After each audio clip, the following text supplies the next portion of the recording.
level ya. Nanti kita akan lihat tes-tes apa sih sebetulnya yang bisa hanya 2 level, ada 3 level, bahkan ada yang 1 level saja yang ya.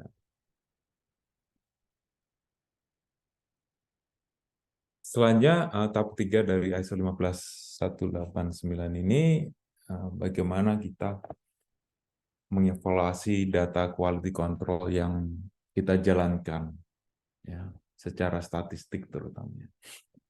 Ya. Jadi ada 2 konsep umumnya. Jadi pada saat performa kurang baik, kontrol itu harus didesain dengan kemampuan deteksi error yang tinggi. Jadi kalau QC-nya jalan tidak baik ya, maksudnya potensi terjadinya out of control tinggi dan nanti akan berisiko terhadap hasil pasien, kita harus mendesain sebuah aturan QC yang lebih banyak. Tetapi kalau kondisi performa QC kita sudah dinyatakan baik, kita bisa meminimalisasi mulai dari jumlah kontrol maupun rule atau aturan base guard yang dipakai, ya. Dari misalnya dari 6 aturan tadi kita hanya mengambil 2, mengambil 3 atau 4, tidak perlu semuanya kita lakukan karena memang pada kondisi performance dari QC kita lagi bagus, ya. Nah, bagaimana kita menentukan suatu tes ini performanya baik, kurang baik, atau pada posisi baik? Nah, yang desain Westgate tadi dipadukan dengan namanya aturan dari Sigma. Ini mungkin ada yang sudah pernah mendengar, jadi tidak hanya Westgate saja, tetapi ketika kita mau menentukan atau membuat sebuah aturan QC, frekuensi dan jumlah bahan kontrol yang akan kita jalankan berdasarkan risiko terhadap pasiennya, kita gabungkan 2 konsep menjadi satu, Westgate dan Sigma Rule. Nah, seperti apa Westgate dan Sigma Rule? Kenapa dia menjadi penting? Ya, kita tahu kalau misalnya kita mau melihat dari cost ya, jadi ada biaya QC itu pasti tinggi ya. Jadi bagaimana setiap lab sekarang, bagaimana dia berusaha untuk membuat suatu sistem QC yang memang konsisten bagus. Nah, dengan metode ini yang bisa dijalankan. Ya. Nah, kenapa ini penting ya? Ini ya, terlalu banyak penolakan palsu. Jadi sebetulnya itu bukan sebuah penolakan, tetapi karena kita mengikuti semua aturan QC, ya, yang sebenarnya bahwa kondisi parameter pemeriksaan kita udah bagus, yang tidak perlu kita gunakan semua itu, jadi kesannya menjadi penolakan palsu. Ya. Nah, jadi prinsip di Sigma ini tidak semua tes memerlukan semua aturan dalam Westgate.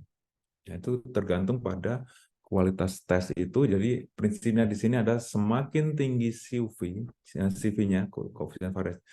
Jadi semakin baguslah performa dari QC kita. Ya. Sigma metrik ini nanti bisa kita hitung ya. Mungkin nanti pada saat teman-teman mahasiswa ini kembali ke tempatnya masing-masing, kita coba bisa belajar menghitung sigma. Jadi setelah kita hitung dapat berapa sigma, kita bisa nanti kategorikan ya, sebuah parameter yang kita jalankan itu masuk dalam kategori berapa sigma. Kalau yang paling minimal ya, kalau kita mau hitung sigma itu pada kondisi 4 sigma ya. Jadi kalau kita bisa menentukan 6 sigma, 4 sigma, atau 3 sigma, nah itu nanti kita bisa menentukan jumlah aturan basket yang kita pakai dan berapa sih sebetulnya jumlah bahan kontrol yang akan kita gunakan. Ya. Nah, kalau kita mau menghitung sigma, ada 2 aja yang kita akan lakukan, yaitu menentukan target dan limit toleransi kesalahan. Kita akan coba bahas pelan-pelan ya habis ini ya. Identifikasi, jadi identifikasi pengajuan yang memerlukan perbaikan, jadi nanti kita bisa menggolongkan tes ini tergolong bagus secara sigma, sedang maupun yang rendah. Sehingga kita nantinya bisa menentukan aturan QC yang optimal dan berapa sih sebenarnya frekuensi jalan kontrol dalam setiap hari. Ya.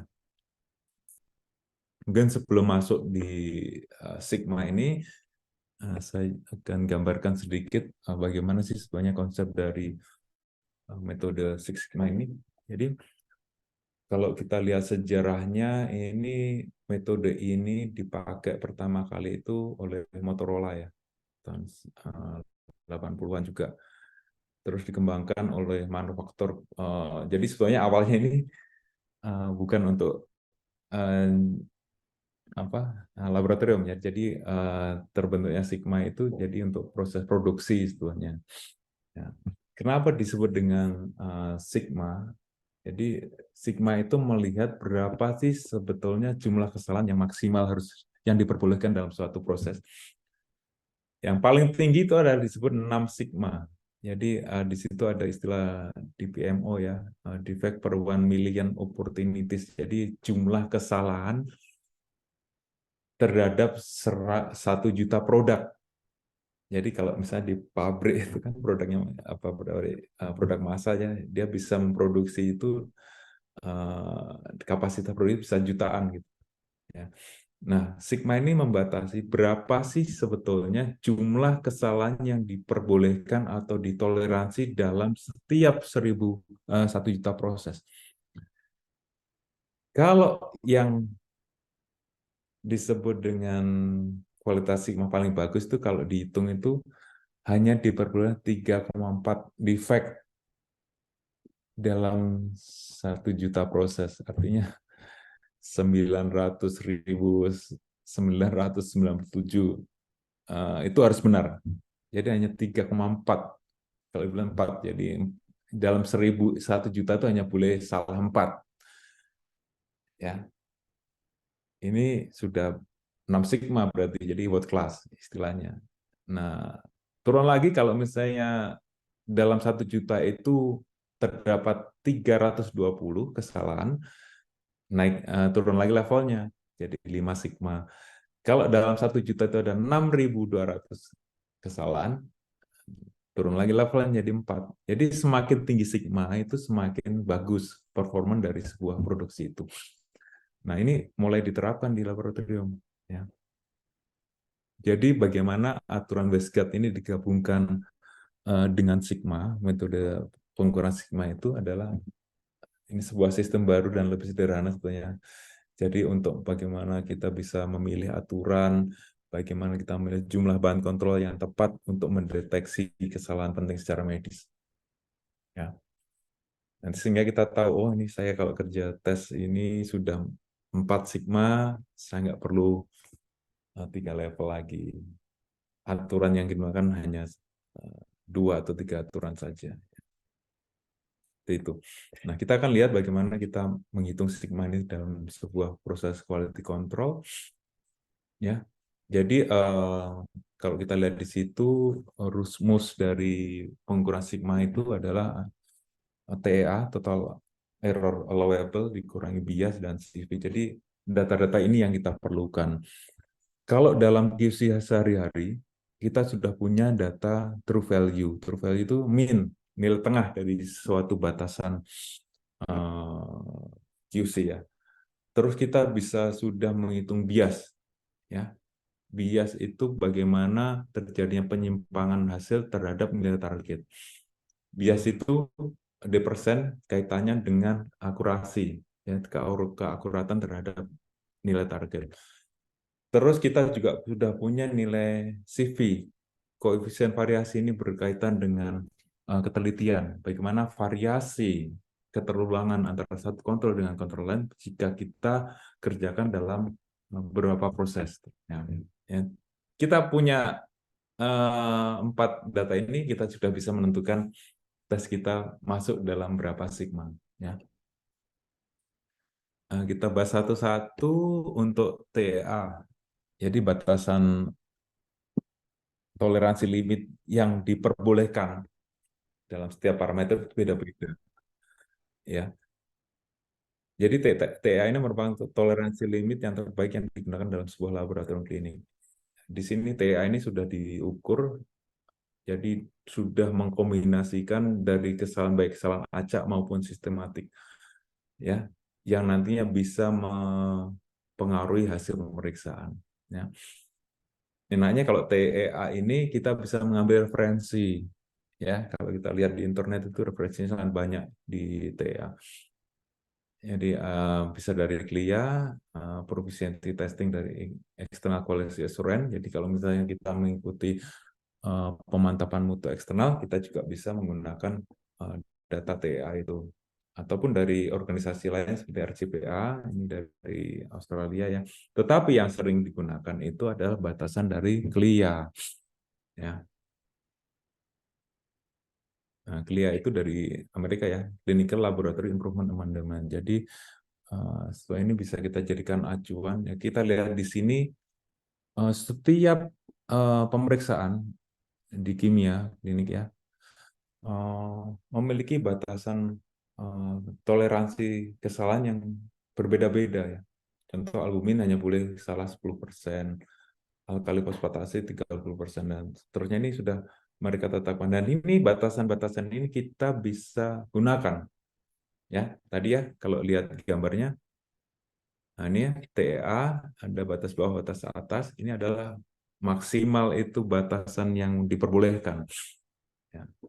Nah, kan kita mainnya untuk data QC kita di sini, yang di grafik ini Gauss grafik normal ya, Nah, selama ini masih masuk dalam batasan TEA, ya boleh dikatakan masih bisa digunakan ya. Nah, yang perlu kita ketahui adalah bagaimana kita menentukan TEA ini. Ya, kita sudah disediakan di sini data dari CLIA, ini kita bisa gunakan. Selanjutnya target value. Ya, target value ini min ya, nilai tengah. Ini kita punya. Jadi kalau kita sehari-hari sudah melakukan quality control dengan menggunakan analisa Westgate, pasti kita sudah punya nilai tengah. Ya.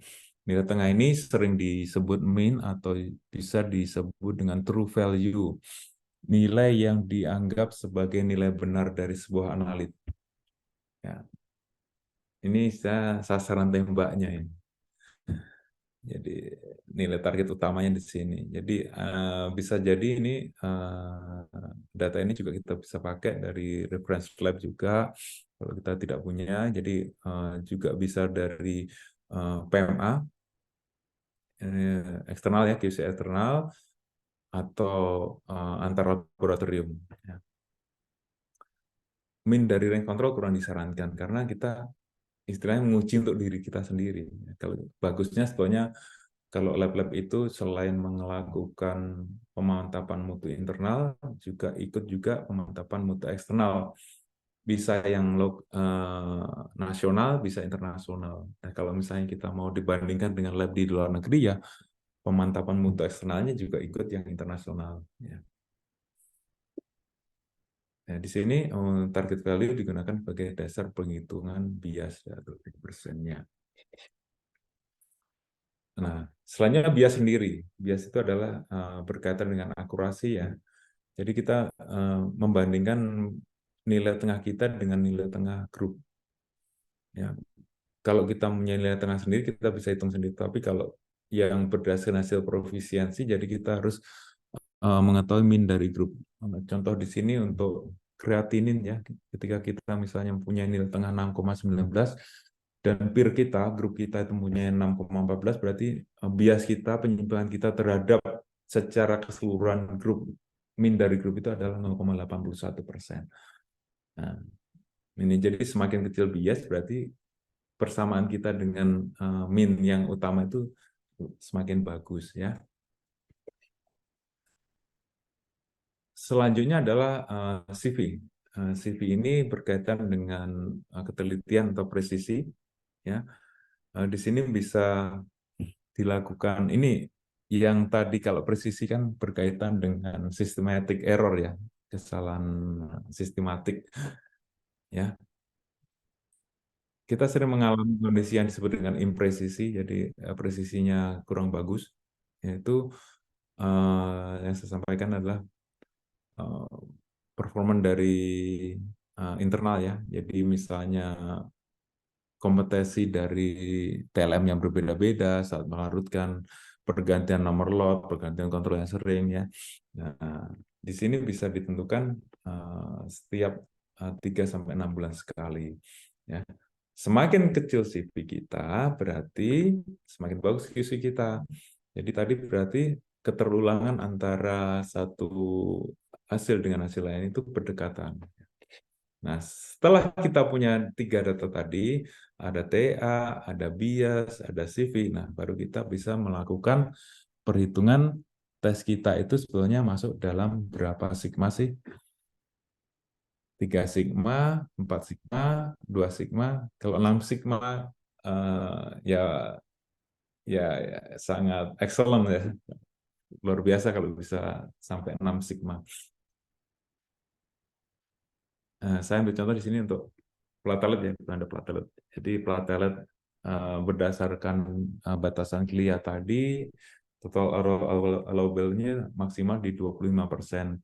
Setelah kita menghitung bias tadi, ya, bias itu berarti min kita dibandingkan dengan grup, ketemunya 0,61%, relatif dekat, dan CV-nya bagus, ya, 4,46. CV itu bagus kalau di bawah 10%. 4,46%. Jadi kalau kita masukkan dalam rumus sigma, TA dikurangi bias dibagi CV, ketemunya untuk parameter platelet ini adalah 5,47%. Kalau kita masukkan dalam skala sigma, dia masuk di antara 5 sampai 6 sigma. Excellent. Ya. Apa dampaknya kalau kita sudah bisa menentukan tiap tes ini dalam aturan sigma? Nah, tadi dampaknya adalah kita sudah bisa menentukan, yang pertama adalah berapa aturan QC yang akan kita jalankan. Yang kedua adalah berapa kali frekuensi yang kita lakukan dalam satu hari pengerjaan QC. Ya. Nah, di sini di guideline-nya, ya, sudah ada, ya. Jadi kalau tadi kita bicara awalnya adalah wasteguard, tadi ada semuanya ada 6 aturan, ya. Ya, kalau kita sudah menetapkan QC, nanti kita tinggal plot-plotkan tes apa yang masuk ke 5 sigma, tes apa yang masuk 4 sigma. Nah, kalau sebuah tes tadi platelet ada masuk dalam 5 sigma, dia artinya pada kondisi di sini. Jadi kalau di sini kita cukup 1 kali running control 2 level. Ya. Aturan apa yang dipakai? Hanya menggunakan 3 aturan saja. 1 3S, 2 2S, dan R 4S. Aturan 4 1S dan 8X atau 10X ini kita bisa abaikan. Ya. Nah, ketika nanti kita dalam perjalanan QC mendapatkan aturan ini, ya kita bisa abaikan. Ini kan kalau kita di sini kalau tidak menentukan bisa tadi, ya, false rejection, ya. Padahal kita pada kondisi sigma yang bagus, ya. Jadi sampai di sini saja untuk pengerjaannya, hanya cukup 1 kali dan 2 level yang berbeda. Nah, semakin ke kanan berarti kondisinya semakin kurang bagus, ya. Kita lihat di sini kalau sebuah tes masuk dalam kondisi 3 sigma, ya jumlah running kontrolnya harus diperbanyak. Tadi, ya, disampaikan kalau misalnya kondisi performance pemeriksaan lagi tidak bagus, jadi harus diperbanyak frekuensinya dan aturan wastegate yang digunakan. Terbukti di sini kalau misalnya 3 sigma, ya jumlah satu hari dalam melakukan QC ada running 4 kali dengan 2 level yang berbeda. Seperti ini. Jadi positifnya kalau kita menerapkan ini, kerja kita lebih yakin lagi, ya, lebih produktif, lebih efektif terutama, ya. Nah, kalau efektif, ya pasti berkaitan dengan biaya yang dikeluarkan juga pasti akan lebih efektif. Ya, karena kita hanya sudah tahu frekuensinya berapa, jumlah kontrolnya berapa, ya. Selanjutnya ini contoh, ya. misalnya ini kolesterol. Ya, ya, kolesterol ini masuk dalam 5 sigma. Ya, di sini ya, dihitung tadi, TA-nya kolesterol 10%, biasa 0, berarti sangat dekat dengan nilai targetnya. CV-nya hanya 2%. Ya, pasti dia bagus sekali sigmanya. Nah, di sini sama ya, menerapkannya runningnya yang cukup 1 kali 2 level, dan aturan yang dipakai hanya 3 aja, 1 3S, 2 2S, dan R4S. Nah, ini contoh yang dikeluarkan FCC. Jadi saya sampaikan tadi, memang setiap parameter itu punya stabilitas yang berbeda-beda. Ya. Ketika kita sudah bisa menentukan suatu parameter itu masuk dalam berapa sigma, ya, kita nanti bisa menentukan berapa level, berapa kali. Ya. Kita lihat di sini yang hijau itu yang paling bagus ya. Berarti kalau hijau itu kondisinya di atas 5 sigma ya. Ya, 5 sigma berarti contohnya misalnya glukosa ini sampai 7,85 itu hasilnya. Jadi kalau performa glukosa dengan sigma 7,85 satu hari itu hanya 1 level saja dikerjakan dan 1 aturan yang dipakai 3S. Ya.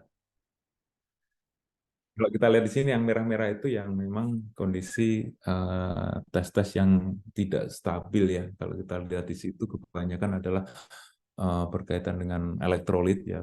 Memang kalau elektrolit dari pengukuran kan berdasarkan perubahan arus listrik dan banyak sekali interferensinya. Nah, itu pasti akan membutuhkan jumlah level yang lebih banyak karena kalau kita hitung rata-rata levelnya pencapaian sigmanya itu berada di bawah 2 sigma. Jadi artinya ya kita harus menggunakan semua aturan Westguard dan ditambah lagi untuk pengerjaannya harus lebih sering. Ya, lebih sering ya 3 level 3 kali sehari. Oke, saya rasa untuk pencapaiannya penyampaian saya itu ya. Jadi kalau saya boleh ringkaskan jadi begini ya. Jadi setiap lab itu sebaiknya punya 2 mekanisme utama yang dijalankan untuk mengurangi risiko ya. Tadi kita sudah belajar tentang manajemen risiko, terus juga terkait dengan QC secara statistik dan sudah digabungkan. Jadi menjadi sebuah konsep Westguard Sigma. Nah, kalau sebuah lab itu bisa menerapkan manajemen risiko dan kendali mutu quality control ini, maka segala aktivitas itu lebih maksimal ya. Jadi kita bisa membantu analisa dan mengontrol kemungkinan kegagalan yang bisa mengarah pada kesalahan hasil pasien yang bisa merugikan pada pasien-pasien kita. Demikian yang bisa saya sampaikan. Terima kasih atas perhatiannya. Saya kembalikan lagi kepada Ibu moderator kita hari ini, Bu Destri. Terima kasih. Ya, terima kasih Pak Udah Joko. ngantuk ya. Enggak. Jadi materi yang sangat padat dan pasti saya juga yakin mahasiswa di sini sudah cukup umop ya mendengarkan materi dari Pak Joko. Pasti ada sedikit saraf-saraf yang agak panas ini, Pak. Silakan. Mau Dan didinginkan, Bu? ya, perlu didinginkan dengan beberapa mungkin pertanyaan yang ingin diajukan. Ya, jadi dari materi yang sudah disampaikan oleh Pak Joko dari awal tentang pemahaman QC secara general hingga secara spesifik dan mengerucut kita mengetahui bahwa QC yang sangat berperan penting di dalam quality hasil yang akan kita berikan pada pasien itu sangat-sangat amat dipengaruhi oleh penanganan kita terhadap setiap parameter pemeriksaan yang bisa dikontrol melalui Westguard dan Six Sigma yang tadi sudah disampaikan oleh Pak Joko. Sangat menarik sekali dan sangat berbobot. Kiranya bisa membawa hal yang baru ya untuk setiap mahasiswa yang mungkin di sini sudah applicable ya, sudah bisa diterapkan di laboratorium masing-masing. Selanjutnya untuk sesi tanya jawab, mungkin ada yang mau bertanya, boleh raise hand. Ya, Pak Yang pertama dari Pak Agung Rona, silakan. Bisa langsung bertanya, Pak. Iya. Speakernya dibuka, ya. Ya, terima kasih Destri, juga Pak Joko atas presentasi yang sudah dipaparkan tadi. Nah, ini ada pertanyaan dari saya nih. Saya juga sebagai praktisi dan juga sebagai mahasiswa strategi itu mengenai bahan kontrol yang kita gunakan setiap hari untuk melakukan QC. Nah, ini tadi saya melihat bahwa kita itu selama ini mendapatkan bahan kontrol kan dari pabrikan, Pak. Nah, itu tadi saya dapat clue bahwa kalau di pabrikan itu mungkin kadang-kadang kita kurang banyak ada kelemahan dan kelebihannya juga. Nah, yang pertama yang saya tanyakan, sebaiknya untuk bahan kontrol itu kita mengikuti yang mana, Pak? Kan juga kita juga menggunakan kalau di laboratorium yang mungkin kita tahu bahwa penggunaan bahan-bahan untuk quality control ini operasional juga mahal. Nah, bagi laboratorium yang mungkin menggunakan hanya satu kontrol, mungkin itu kan juga akan mengurangi biaya operasional di dalam pemantapan mutu, dalam hal ini pemantapan mutu internal. Itu yang pertama, Pak. Apakah disarankan untuk menggunakan full serum atau bahan kontrol yang mana yang terbaik? Kemudian yang kedua, mengenai budaya kita kalau kita masuk di dalam tadi Wisdatu dan Six Sigma. Nah, itu kan dalam satu bahan kontrol ketika kita sudah mencampur untuk membuat bahan kontrol itu untuk beberapa hari ke depan. Nah, kira-kira ini kan tadi kalau kita uraikan bahwa setiap parameter yang kita gunakan itu di dalam aplikasi Wesgatro dan Six Sigma itu kan kita melakukan kontrol itu biasanya ini karena kebiasaan dan budaya bisa di dalam satu hari itu 2 kali, bahkan mungkin ada yang 1 kali melakukan kegiatan QC. Nah, kira-kira itu untuk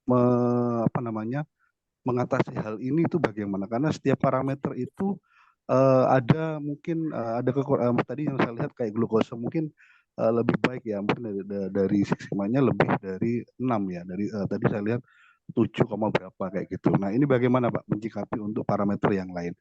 Itu saja pertanyaan dari kami. Terima kasih, Dr. Joko. Ya, baik Pak Agung Rona.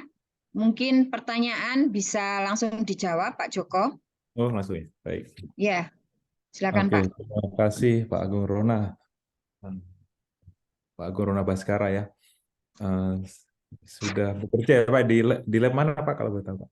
Saya kalau anunya di Dr. Supandi di Jember. Di Jember ya? Iya. Oke, terima kasih pertanyaan Pak Agung Rona. Jadi bahan kontrol ini ya. Jadi memang kondisi saat ini banyak yang menggunakan batasan dari pabrik. Dan sebetulnya itu tidak dilarang juga sih, ya. Tetapi kalau yang disarankan, karena tadi saya sudah sampaikan bahwa kondisi yang di pabrik dengan kondisi lab kita itu pasti akan banyak perbedaan, ya. Nah, kalau kita mau menentukan sendiri dari batasan pabrik itu bisa. Jadi saat awal itu kita set memang dari batasan pabrik dulu. Tapi kita nanti akan evaluasi dari hari ke hari. Jadi kalau kita misalnya sudah sampai batasan, kalau di statistik minimal 20 ya Pak ya, 20 data itu nanti kita bisa hitung sendiri kembali di situ CV-nya, hitung sendiri berapa D%-nya, nilai targetnya.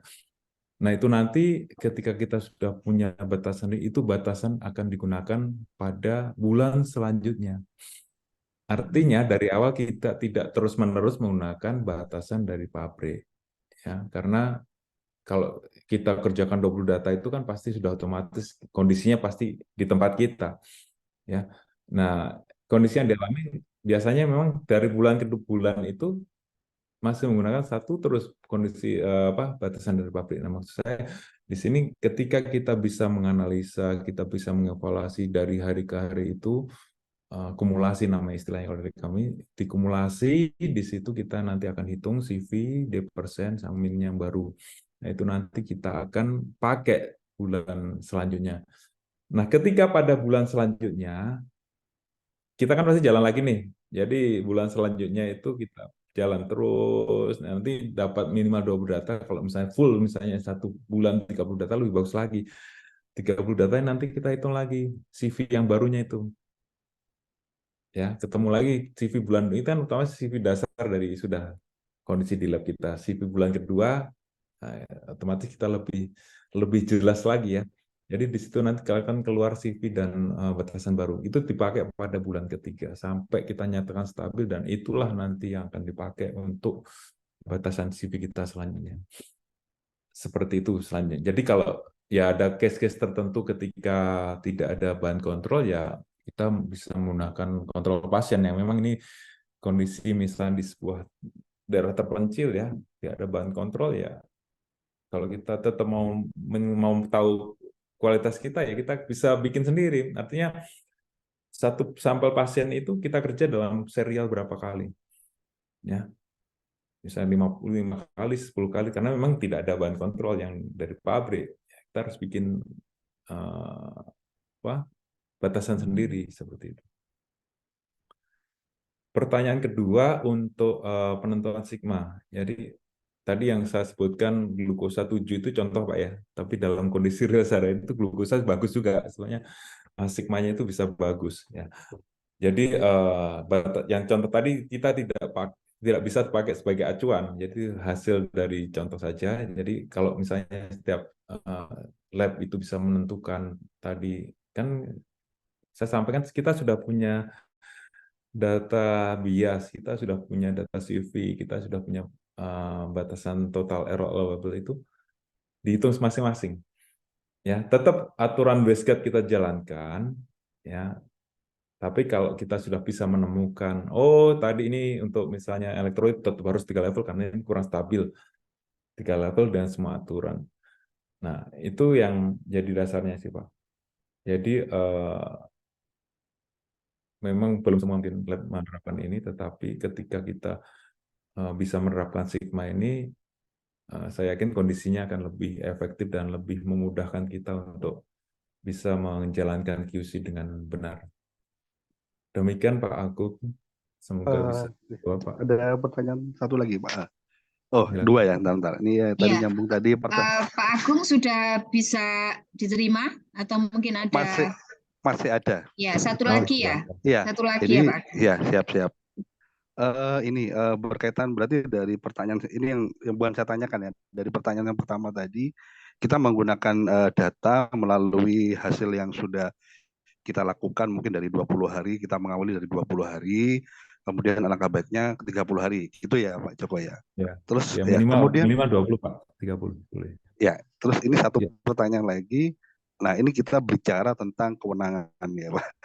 Nah, untuk menentukan ini kan kita kan sering kali kan berkaitan dengan biaya Pak. Jadi kayak contoh ini, siapa yang sebenarnya mempunyai wewenang sehingga kita nanti di dalam pelaksanaan aplikasi, ya kalau kita yang terbaik mungkin ingin mendapatkan yang terbaik melalui setiap hal QC yang kita lakukan. Mungkin dalam hal ini ujungnya kita ke Westgate Rule Six Sigma dalam hal ini, sehingga karena apa ya, cara penentuannya itu mungkin laboratorium yang lain saya yakin yang melakukannya ini semuanya itu adalah dokter patologi klinik. Apakah kita itu, nah bagaimana posisi kita sebagai ATLM untuk hal ini Pak Joko? Terima kasih, pertanyaan terakhir Pak. Ya, terima kasih Pak Agung Rona. Di sini sebetulnya gini, peran kita sebagai TLM ya, TLM itu memang kita yang langsung terjun mengerjakan evaluasi kontrol harian. Jadi setelah kita mengetahui teori ini, ya ini kita perlu ajukan ya nanti Pak ya. Jadi bisa dihitung kalau misalnya sebuah laboratorium sudah menerapkan sistem Westgate, ya itu tetap saja dilakukan karena memang ada yang lebih berwenang di situ.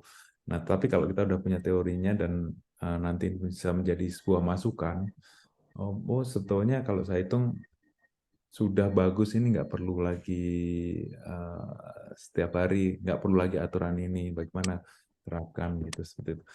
Jadi kalau menurut saya ini memang perlu proses. Yang jelas seperti ini Pak, kalau misalnya di sebuah laboratorium itu sudah menerapkan Westgate, itu sudah sangat bagus sih sebetulnya. Yang jelas yang wasteguard yang dipakai itu aturannya benar-benar dipenuhi ya Pak ya.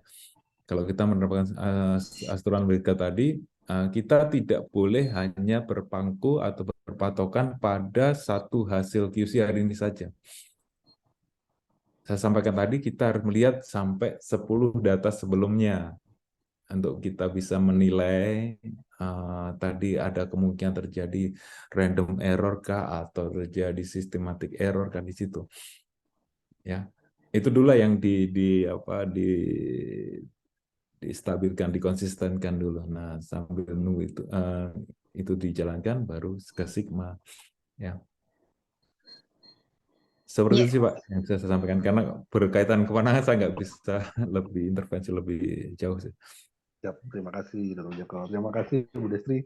Terima kasih Pak Agung Rona untuk pertanyaannya, dan kalau menurut kita pribadi ya, terutama kita sebagai profesi TLM, apapun itu materi suatu pengembangan pemahaman yang berhubungan dengan teori itu siapapun adalah semua milik makhluk hidup ya.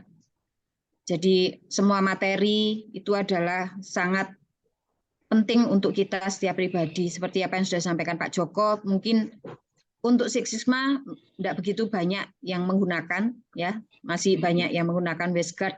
Tetapi saya harapkan, terutama saya pribadi, untuk materi Six Sigma ini kan sangat bagus sekali untuk pendampingan wasteguard ya. Jadi meskipun kita berbenturan dengan kewenangan, kalau menurut saya pribadi tidak ada salahnya setiap kita yang ada di sini itu bisa aplikasikan, mencoba-coba, atau bahkan nanti kita bahkan menemukan sesuatu yang baru. Nah itu nanti mungkin akan sangat bermanfaat ya, terutama Pak Agung Rona ya, karena siapapun boleh mencoba, apalagi dengan pemahaman yang sudah diberikan oleh Pak Joko, itu pasti akan sangat berguna sekali bagi kita. Demikian, mungkin ada lagi pertanyaan dari para mahasiswa.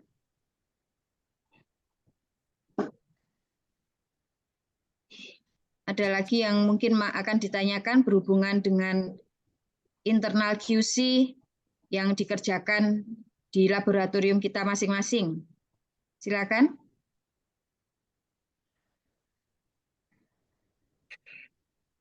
Mungkin kalau tidak bisa raise hand, bisa menuliskan di kolom chat.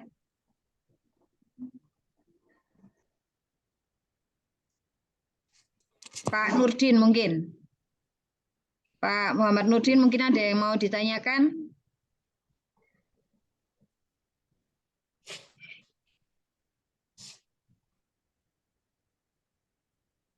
Terima kasih Bu Destri Ya. untuk Mari Pak. ini.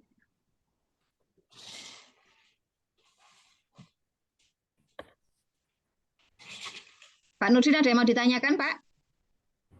Untuk kami cukup, sudah jelas Bu Destri ya. Ya. Terima kasih. Untuk materinya saya share nanti ya Bu. Ya, terima kasih. Materinya kalau misalnya nanti mau dibaca-baca lagi. Terima kasih Pak. Konfirmasi lagi atau ditanyakan boleh menghubungi saya. Terima kasih banyak.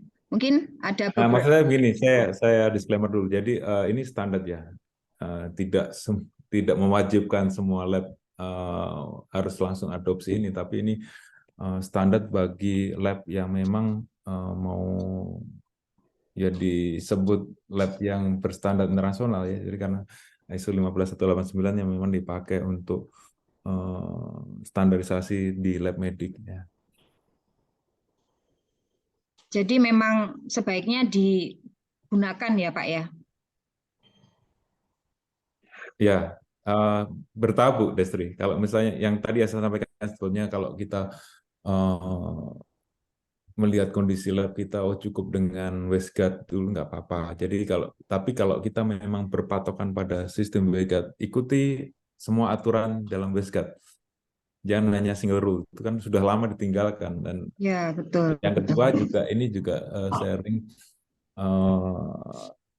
ada apa namanya kebiasaan dalam tanda kutip ya, ketika kita misalnya mengerjakan suatu kontrol nggak masuk, ulang lagi sampai saya berharap masuk, tetapi bukan seperti itu sebetulnya caranya untuk kita mengetahui kontrol kualitas. Jadi tadi kenapa ada timbul pertanyaan, kita hanya jalan kontrol atau kita memang mengontrol kualitas kita.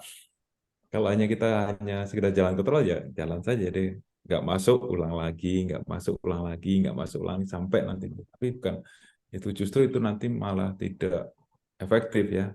Pasti dari segi biaya juga akan lebih besar karena kita banyak sekali melakukan pengulangan. Tetapi saya sampaikan di sini, bagaimana kita bisa menelusuri secara benar ketika terjadi permasalahan dalam sistem quality control ini. Demikian tambahnya sedikit.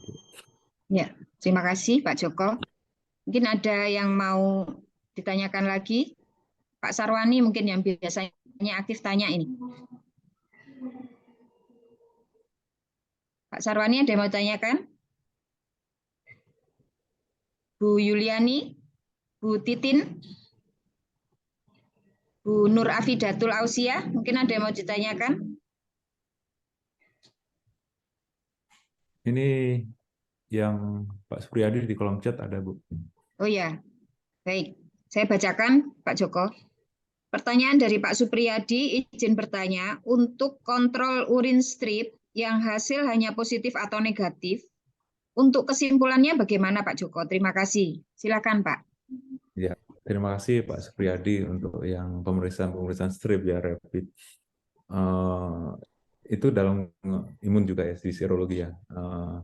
Jadi itu di strip itu sudah dilengkapi dengan strip kontrol ya, daerah kontrol ya. Nah itu indikator kita bagaimana menjamin bahwa hasil itu valid atau tidak. Ya biasanya kalau misalnya batas kontrolnya itu terbentuk pita berarti valid ya. Kalau tidak terbentuk berarti invalid. Seperti itu untuk yang QC semi kuantitatif yang ya rapid ya Pak ya.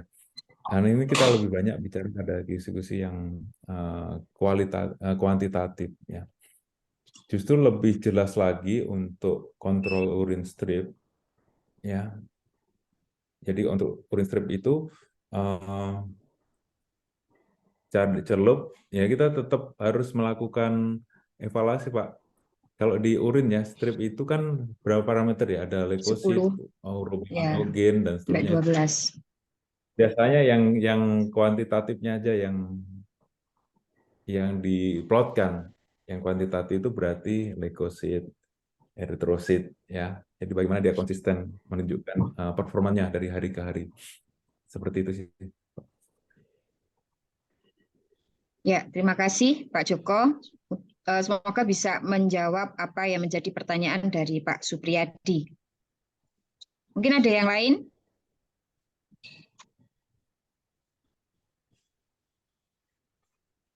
Baik, kalau memang tidak ada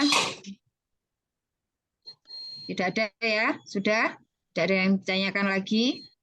Tadi seperti yang sudah disampaikan oleh Pak Joko, bagi siapapun yang mungkin ingin berkonsultasi atau menanyakan tentang lebih dalam tentang QC, nanti bisa menghubungi beliau di nomor yang nanti akan di-share di materi yang akan dibagikan. Demikian ini ya, jadi nanti akan tetap berlanjut di kuliah-kuliah tamu selanjutnya. Kami atas nama Fakultas Ilmu Kesehatan Universitas Ma'arif Hasyim Latif mengucapkan banyak terima kasih kepada Bapak Dr. Joko Widodo SSI MKes. Semoga tidak bosan untuk menjadi narasumber di tempat kami. Akhirul kalam, Assalamualaikum warahmatullahi wabarakatuh. Terima kasih Pak. Waalaikumsalam. Waalaikumsalam warahmatullahi Semua mahasiswa di sini wabarakatuh. sukses selalu. Terima kasih Pak. Sama-sama. Terima kasih Bu Titi, terima kasih. Terima kasih semua.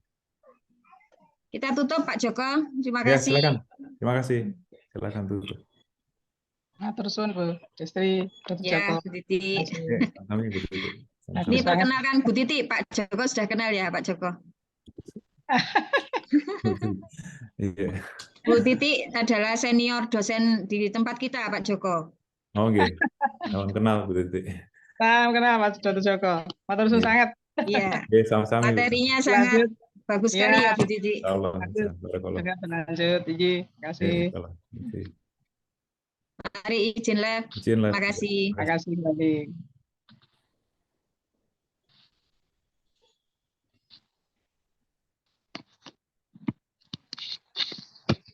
Terima kasih. Telat.